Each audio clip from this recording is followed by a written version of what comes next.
আপনি পঞ্চায়েত মন্ত্রী, দুবারের বিধায়ক, দুবার বিধায়ক হয়েছেন, দ্বিতীয়বার বিধায়ক হয়ে একেবারে ক্যাবিনেটে গ্রাম পঞ্চায়েতের মতো দায়িত্ব। আবার আমি ওই প্রসঙ্গেই আসি, গ্রাম মানেই সরকার, গ্রাম যার সরকার তার, গ্রামের ভোট। আপনি পঞ্চায়েত কীরকমভাবে দেখছেন দায়িত্ব নেওয়ার পরে? দেখুন, এই যে যে দৃশ্য আমরা বাইরে দেখছি না, এর যে ভয়ঙ্কর পরিস্থিতিটা সেটা নিচের স্তর প্রশাসনেও চলে গেছে। কর্মচারী অফিসারদের পুরো অভ্যাসই খারাপ হয়ে গেছে, এবং বেশিরভাগ অফিস আছে, পুলিশ অফিসার হোক বা প্রশাসনের অন্য ডিপার্টমেন্টের অফিসারদেরকে রীতিমতো করাপ্টেড বানানো হয়েছে, তাদেরকে বাধ্য করা এইসব কাজ করতে। আমি কথা বলছি, অনেক অফিসের সঙ্গে কথা হচ্ছে, তারা খুব কষ্ট করে মাথা নিচু করে বলেন, স্যার আমাদের তো এইসব অনেক কিছু করতে হয়েছে, করতে বাধ্য হয়েছে। তা আমি বলছি, কী করেছেন কালকে ছেড়ে দিন, আমি দেখবো আজকে কী করছে। আমি পারফরমেন্স চাই, কারণ মানুষ সেই জন্য আমাদেরকে পাঠিয়েছে।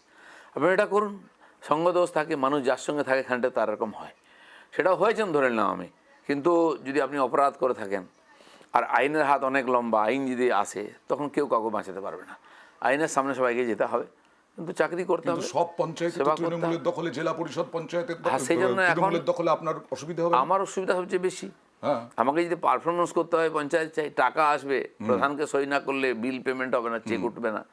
তো এই জন্য প্রধানরা আসছেনই না অফিসে, খুঁজেই পাওয়া যাচ্ছে না বেশিরভাগ পঞ্চায়েত অফিস প্রধানকে। তো এটা একটা বাস্তব সমস্যা। আমি মাননীয় মুখ্যমন্ত্রী এবং চিফ সেক্রেটারিকে আবেদন করেছি যে আপনারা একটা রাস্তা বার করুন। ডিএমদেরকেও বলেছি যাতে বিকল্প ব্যবস্থার মাধ্যমে আমাদের কাজ হয়, টাকা চলে আসে, টাকাটা খরচা করবো কী করে, যে সিস্টেম তার বাড়িতে আমি যেতে পারবো না। বঞ্চিত হবেন তো মানুষ, বঞ্চিত হবেন মানুষ, এবং সরকারেরও তো একটা পারফরমেন্সের ব্যাপার আছে না।